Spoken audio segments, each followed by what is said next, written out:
Nous saluons encore une fois les internautes de Swavis Nishima TV, ici présents, qui nous suivent dans cette émission spéciale que nous avons préparée dans le combat toujours et quotidien de chercher à lutter contre les divorces et divers maux qui guettent les familles et les foyers dans ces jours-ci.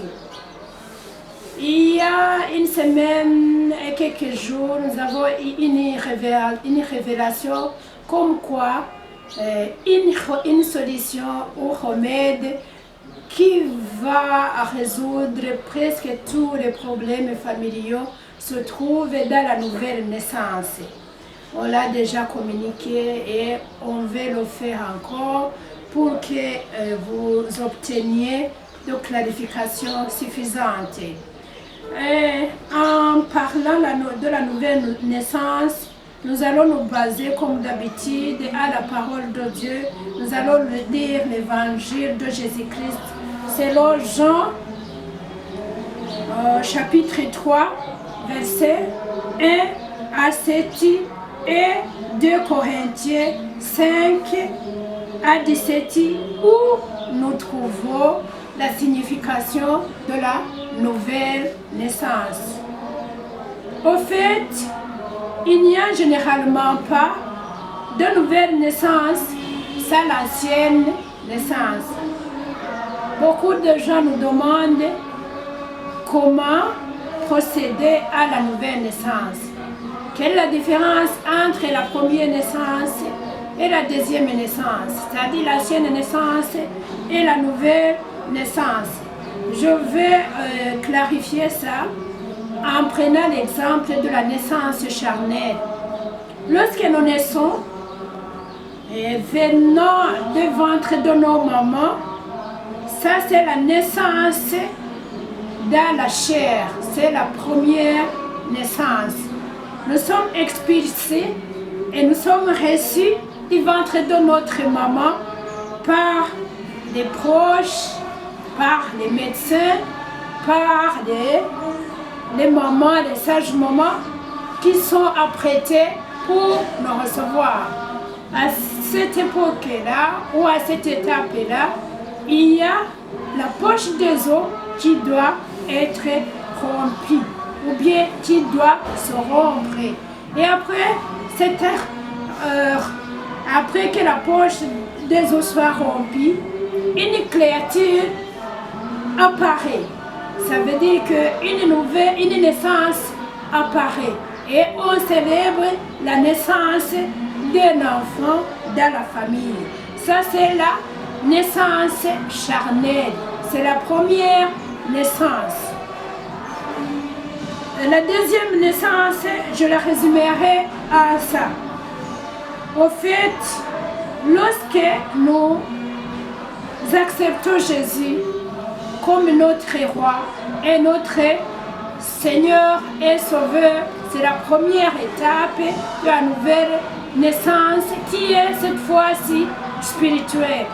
Après cette étape, on doit chercher un pasteur digne de son nom qui doit aller nous faire baptiser dans l'eau, dans beaucoup d'eau. Il doit faire l'immersion,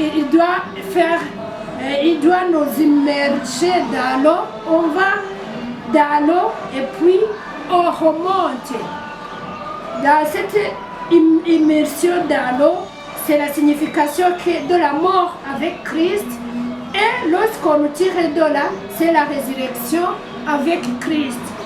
Et après ça, il y a le Saint-Esprit qui doit venir témoigner notre transformation, notre immersion, notre conversion.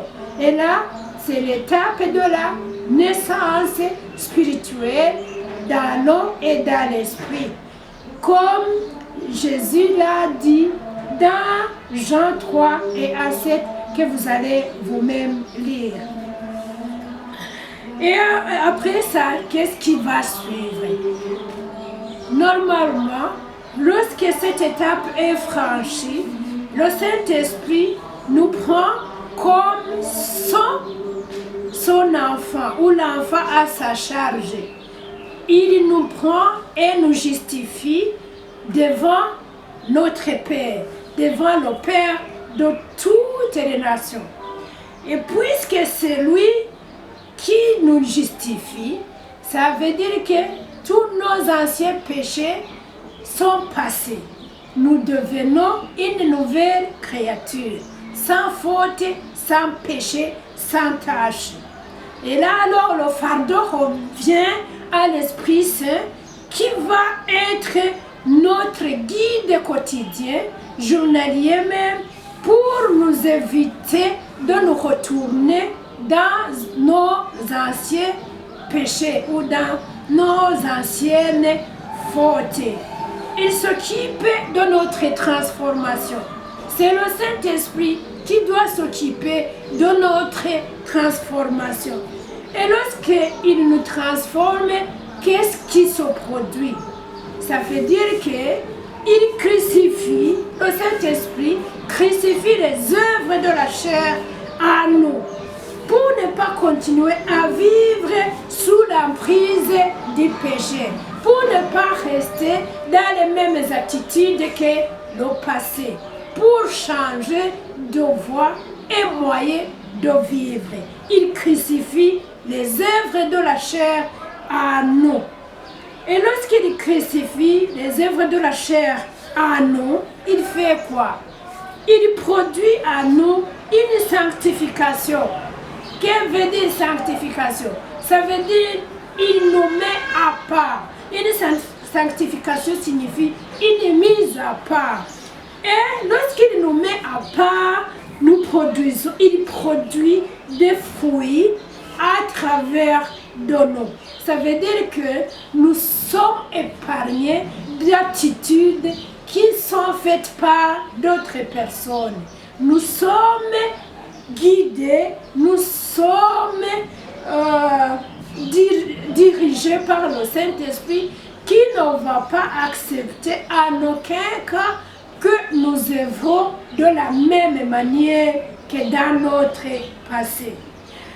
Après ça, lorsqu'il nous met à part, il fait quoi? Il produit une vie en abondance. Ça veut dire qu'à partir de là, nous commençons à faire des exploits. Nous commençons à produire des résultats extraordinaires.